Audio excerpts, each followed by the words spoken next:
Children, हम लोग भारत में राष्ट्रवाद पढ़ रहे हैं, नेशनलिज्म इन इंडिया। इसका सेकंड टॉपिक पे हम आ गए हैं, आंदोलन के भीतर अलग अलग धाराएं। यानी आंदोलन तो शुरू हो गया, हमने कल पढ़ा था ना कि आंदोलन शुरू हुआ, लेकिन शहरों और सिटीज़ तक ही सीमित रहा, गांव में नहीं पहुंचा। लेकिन अब आंदोलन धीरे धीरे सारे उस मुल्क को, अपने पूरे मुल्क में पहुंचने लगा है। लेकिन आंदोलन के अंदर अलग अलग सोच विचार के लोग हैं, अलग अलग थॉट्स के लोग हैं, अलग अलग धाराएं हैं। वो क्या है वो हम देखेंगे। शहरों में आंदोलन। आंदोलन की शुरुआत शहरी मध्यम वर्ग की हिस्सेदारी के साथ हुई। हजारों विद्यार्थियों ने स्कूल कॉलेज छोड़ दिए। महात्मा गांधी ने यही कहा था ना कि भाई असहयोग करना है, हमें सारी पदवियां उनकी छोड़ दो, स्कूल कॉलेज छोड़ दो। तो वो अब शुरू हो गया, विद्यार्थियों ने स्कूल कॉलेज छोड़ दिए, हेडमास्टर और शिक्षकों ने इस्तीफे रिजाइन कर दिए, वकीलों ने मुकदमे लड़ना बंद कर दिया। और मद्रास, पहले जो आजकल चेन्नई है, पहले वो मद्रास हुआ था, मद्रास के अलावा ज्यादातर प्रांतों में परिषद चुनावों का बहिष्कार किया गया। मद्रास में गैर ब्राह्मणों द्वारा बनाई गई जस्टिस पार्टी का मानना था कि काउंसिल में प्रवेश के जरिए उन्हें वो अधिकार मिल सकते हैं जो सामान्य रूप से केवल ब्राह्मणों को मिल पाते, इसलिए इस पार्टी ने चुनावों का बहिष्कार नहीं किया। उन्होंने ये कहा मद्रास में कि नहीं, चुनाव होने चाहिए, इसके जरिए से हम अंग्रेजी सरकार को हटा सकते हैं। आर्थिक मोर्चे पर असहयोग का असर और भी ज्यादा नाटकीय रहा। विदेशी सामानों का बहिष्कार किया गया, यानी फाइनेंशियली भी अंग्रेजों को सताया गया, अंग्रेजी सामान का बहिष्कार किया गया। शराब की दुकानों की पिकेटिंग की गई। पिकेटिंग क्या होता है? प्रदर्शन और विरोध का एक ऐसा स्वरूप है जिसमें लोग किसी दुकान या फैक्ट्री या दफ्तर के भीतर जाने वाले रास्ते को ही बंद कर देते कि अंदर कोई जा ही ना पाए, वो कहलाती है पिकेटिंग। तो शराब की दुकानों की पिकेटिंग कर दी गई थी, क्योंकि शराब बहुत बिकती थी, अंग्रेजों ने ऐसी लत हमारे देश के लोगों को लगाती थी, और शराब से सबसे ज़्यादा मुनाफा होता था अंग्रेजों को। तो हमारे देश के लोगों ने शराब की दुकानों की पिकेटिंग कर दी, यानी अंदर जाने के रास्ते को ही बंद कर दिया। विदेशी कपड़ों की होली जलाई गई। 1921 और 1922 के बीच विदेशी कपड़ों का आयात आधा रह गया, लोगों ने खरीदना बंद कर दिया तो आधा ही आयात हो पाया। उसकी कीमत 102 करोड़ से घटकर 57 करोड़ ही रह गई। यानी पहले 102 करोड़ रुपए का कपड़ा बिकता था इंडिया में, अंग्रेजों द्वारा लाया गया, लेकिन अब सिर्फ 57 करोड़ का ही बिक पाता था। बहुत सारे स्थानों पर व्यापारियों ने विदेशी चीजों का व्यापार करने या विदेशी व्यापारों में पैसा लगाने से इनकार कर दिया। जब बहिष्कार आंदोलन फैला और लोग आयातित कपड़े को छोड़कर केवल भारतीय कपड़े पहनने लगे, तो भारतीय कपड़ा मिलों और हथकरघों का उत्पादन भी बढ़ने लगा। इस तरीके से हमारे देश का रोजगार बढ़ने लगा। कुछ समय के बाद शहरों में यह आंदोलन धीमा पड़ने लगा, क्योंकि साल हो गए तो धीमा होने लगा धीरे धीरे। इसके कई कारण थे। खादी का कपड़ा मिलों में भारी पैमाने पर बनने वाले कपड़ों के मुकाबले प्रायः महंगा होता था। जो मशीन से कपड़ा बनता था वो सस्ता होता था, जो अंग्रेज लाते थे। लेकिन हमारे देश के लोग हथकरघा मशीनों से नहीं, हथकरघे से बनाते थे, जो हाथ की वो होती हैं, तो वो महंगा पड़ता था। तो लोगों के लिए मुश्किल होता था महंगे कपड़े को खरीदना, और गरीब लोग उसे नहीं खरीद पाते थे। वो मिलों के कपड़ों का लंबे समय तक बहिष्कार फिर कैसे कर सकते थे? कपड़ा तो चाहिए, तो उनको खरीदना ही पड़ा मजबूरन में, अंग्रेजों वाला। ब्रिटिश संस्थानों के बहिष्कार से भी समस्या पैदा हो गई। आंदोलन की कामयाबी के लिए वैकल्पिक भारतीय संस्थानों की स्थापना जरूरी थी कि ताकि ब्रिटिश संस्थानों के स्थान पर उनका प्रयोग किया जा सके। तो अब ये था शहरों का। अब है ग्रामीण इलाकों में विद्रोह।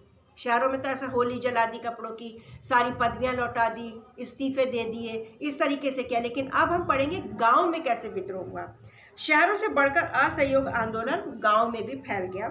युद्ध के बाद देश के विभिन्न भागों में चले किसानों और आदिवासियों के संघर्ष भी इस आंदोलन में आ गए।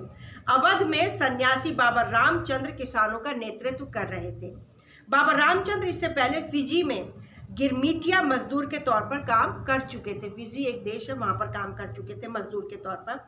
उनका आंदोलन तालुकदारों और जमींदारों के खिलाफ था, जो किसानों से भारी भरकम लगान और तरह तरह के कर वसूल करते थे। किसानों को बेगार करनी पड़ती थी। पट्टेदार के तौर पर उनके पट्टे निश्चित नहीं होते थे। उन्हें बार बार पट्टे की ज़मीन से हटा दिया जाता था। पट्टे वाली ज़मीन होती है ना, जो नाप करके ज़मीन की जाती है, तो वो पट्टेदार की मशीन कहलाती है। तो बार बार किसानों को ज़मीन से हटा दिया जाता था ताकि ज़मीन पर उनका कोई अधिकार स्थापित ना हो सके। किसानों की मांग थी कि लगान कम किया जाए, बेगार खत्म हो और दमनकारी जमींदारों का सामाजिक बहिष्कार किया जाए। बहुत सारे स्थानों पर जमींदारों को नाई धोबी की सुविधाओं से भी वंचित करने के लिए पंचायतों ने नाई धोबी बंद का फैसला ले लिया कि अब ना नाई रहेगा ना धोबी रहेगा। फिर हम देखते हैं लोग कैसे अपने बाल कटवाते हैं, कैसे अपना ये कपड़े अपड़े धुलवाते हैं। जून 1920 में जवाहरलाल नेहरू ने अवध के गांव का दौरा किया, गांव वालों से बातचीत की और उनकी व्यथा समझने का प्रयास किया जवाहरलाल नेहरू ने। अक्टूबर तक जवाहरलाल नेहरू, बाबा रामचंद्र और कुछ अन्य लोगों के नेतृत्व में अवध किसान सभा का गठन कर दिया गया। महीने भर में इस पूरे इलाके के गांवों में संगठन की 300 से ज्यादा शाखाएं, ब्रांचेस बना दी गईं। अगले साल जब असहयोग आंदोलन शुरू हुआ तो कांग्रेस ने अवध के किसान संघर्ष को इस आंदोलन में शामिल करने का प्रयास किया, लेकिन किसानों के आंदोलन में ऐसे स्वरूप विकसित हो चुके थे जिनसे कांग्रेस का नेतृत्व खुश नहीं था। 1921 में जब आंदोलन फैला तो तालुकदारों, व्यापारियों के मकानों पर हमले होने लगे, बाजारों में लूटपाट होने लगी, अनाज के गोदामों पर कब्जा कर लिया गया। बहुत सारे स्थानों पर स्थानीय नेता किसानों को समझा रहे थे कि गांधी जी ने ऐलान कर दिया कि अब कोई लगान नहीं भरेगा और जमीन गरीबों में बांट दी जाएगी। महात्मा का नाम लेकर लोग अपनी सारी कार्रवाई और आकांक्षाओं को सही ठहरा रहे थे। आदिवासी किसानों ने महात्मा गांधी के संदेश और स्वराज के विचार का कुछ और ही मतलब निकाला। उदाहरण के लिए आंध्र प्रदेश की गुडेम पहाड़ियों में 1920 के दशक की शुरुआत में एक उग्र गुरिल्ला आंदोलन फैल गया। गुरिल्ला के नाम से गुरिल्ला आंदोलन फैल गया। कांग्रेस इस तरह के संघर्ष को कभी भी स्वीकार नहीं कर सकती थी। गुरिल्ला यानी कि अटैक करना, इस तरीके का आंदोलन। और कांग्रेस जो था, महात्मा गांधी जो चाह रहे थे और कांग्रेस ये चाह रही थी कि ये आंदोलन बिल्कुल अहिंसापूर्ण हो, हिंसा ना हो इसके अंदर। लेकिन गुरिल्ला आंदोलन फैल गया जिसमें अटैक किया जाता था। अन्य वन क्षेत्रों की तरह यहाँ भी अंग्रेज सरकार ने बड़े बड़े जंगलों में लोगों के दाखिल होने पर पाबंदी लगा दी कि भाई सब पे कब्जा कर रखा था अंग्रेजों ने, तो बड़े बड़े जंगलों में, वनों में इंडियंस नहीं जा सकते थे। लोग इन जंगलों में ना तो मवेशियों को चरा सकते थे, ना ही जलावन के लकड़ी और फल बीन सकते थे। इससे पहाड़ों के लोग परेशान और गुस्सा थे। ना केवल उनकी रोजी रोटी पर असर पड़ रहा था, बल्कि उन्हें लगता था कि उनके परंपरागत अधिकार भी छीने जा रहे हैं। जब सरकार ने उन्हें सड़कों के निर्माण के लिए बेगार करने पर मजबूर किया तो लोगों ने बगावत कर दी। उनका नेतृत्व करने वाली अल्लूरी सीताराम राजू एक दिलचस्प व्यक्ति थे। उनका दावा था कि उनके पास बहुत सारी विशेष शक्तियां हैं। वह सटीक खगोलीय अनुमान लगा सकते हैं, लोगों को स्वस्थ कर सकते हैं, राजू नामक व्यक्ति का मानना था, और गोलियां भी उन्हें नहीं मार सकती हैं। राजू के व्यक्तित्व से चमत्कृत विद्रोहियों को विश्वास था कि वह ईश्वर का अवतार है। राजू महात्मा गांधी की महानता के गुण गाते थे। उनका कहना था कि वह असहयोग आंदोलन से प्रेरित हैं। उन्होंने लोगों को खादी पहनने और शराब छोड़ने के लिए प्रेरित किया। साथ ही उन्होंने यह दावा भी किया कि भारत अहिंसा के बल पर नहीं बल्कि केवल बल प्रयोग के जरिए ही आज़ाद हो सकता है। एक बात उन्होंने ये बोली कि लोग उन्हें ईश्वर का अवतार मानते थे, उनकी हर बात मानते थे राजू की, लेकिन एक बात उन्होंने लोगों से कहा कि हम हिंसा के बल पर ही जीत सकते हैं, अहिंसा के बल पर नहीं जीत सकते हैं। गुडेम विद्रोही ने पुलिस थानों पर हमले, ब्रिटिश अधिकारियों को मारने की कोशिश की और स्वराज प्राप्ति के लिए गुरिल्ला युद्ध चलाते रहे। 1924 में राजू को फांसी दे दी गई। राजू अपने लोगों के बीच लोकनायक बन चुके थे। अब है बागानों में स्वराज, जैसे चाय के बागान होते हैं, कॉफ़ी के बागान होते हैं। अभी हमने देखा था शहरों का, फिर हमने देखा गांव में कैसे हो, अब हम आ गए बागानों पर। महात्मा गांधी के विचारों और स्वराज की अवधारणा के बारे में मजदूरों की अपनी समझ थी। असम के बागानी मजदूरों के लिए आज़ादी का मतलब यह था कि वे उन चार दीवारियों से अब जब चाहे आ जा सकते हैं जिनमें उनको बंद करके रखा होता है। यानी ऐसे बागान थे, अंग्रेज उनसे चाय कॉफ़ी का काम करवाते थे, खेती बाड़ी करवाते थे, और वो अपने घर नहीं जा सकते थे बिना इजाज़त के, उन्हें वही बागानों में रहना पड़ता था। तो उनके लिए आज़ादी का मतलब ये था मजदूरों के लिए कि हमें जब आज़ादी मिलेगी देश को तो हम अपने घर कभी भी आ जा सकते हैं। 1859 के इनलैंड इमिग्रेशन एक्ट के तहत बागानों में काम करने वाले मजदूरों को बिना इजाज़त बागान से बाहर जाने की छूट नहीं होती थी, और यह इजाज़त उन्हें कभी कभार ही मिलती थी, यानी घर वो जा ही नहीं पाते थे। जब उन्होंने असहयोग आंदोलन के बारे में सुना तो हजारों मजदूर अपने अधिकारियों की अवहेलना करने लगे, उनके खिलाफ होने लगे अंग्रेजों के। उन्होंने बागान छोड़ दिए और अपने घर को चल दिए। उनको लगता था कि अब गांधी राज आ रहा है, इसलिए अब तो हर एक को गांव में ज़मीन मिल ही जाएगी। लेकिन वो अपनी मंजिल पर नहीं पहुंच पाए। रेलवे और स्टीमरों की हड़ताल थी, रेलवे वालों ने भी तो हड़ताल कर दी थी ना, तो हड़ताल के कारण वो रास्ते में ही फंसे रह गए, उन्हें पुलिस ने पकड़ लिया और उनकी बुरी तरह पिटाई भी की। इन स्थानीय आंदोलनों की अपेक्षाओं दृष्टियों को कांग्रेस के कार्यक्रम में परिभाषित नहीं किया गया था। उन्होंने तो स्वराज शब्द का अपने अपने हिसाब से अर्थ निकाल लिया था।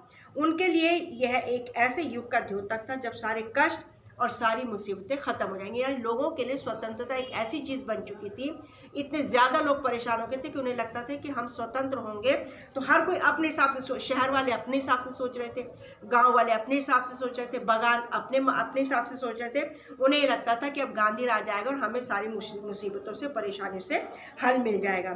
फिर भी जब आदिवासियों ने गांधी जी के नाम का नारा लगाया और स्वतंत्र भारत की हुंकार भरी तो वे एक अखिल भारतीय आंदोलन से भी भावनात्मक स्तर पर जुड़े हुए थे। जब वे महात्मा गांधी का नाम लेकर काम करते थे या अपने आंदोलन को कांग्रेस के आंदोलन से जोड़कर देखते थे तो वास्तव में एक ऐसे आंदोलन का अंग बन जाते थे जो उनके इलाके तक सीमित नहीं था, यानी अब पूरे देश में फैल चुका था। आज हमारा पॉइंट 2 खत्म हो चुका है। कल हम करेंगे पॉइंट 3, सविनय अवज्ञा की ओर, यानी अपनी इच्छा से किसी आज्ञा को तोड़ना।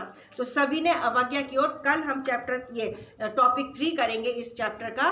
और क्वेश्चन आंसर्स तुम लोगों को मैं अभी भेज दूंगी। आज जो चैप्टर हमने टॉपिक 2 किया है ना, आंदोलन के भीतर अलग अलग धारा है, तो गांव का पढ़ा, शहरों का पढ़ा, बागानों का हमने पढ़ा है। क्वेश्चन आंसर भेज देंगे, क्वेश्चन आंसर्स करने हैं।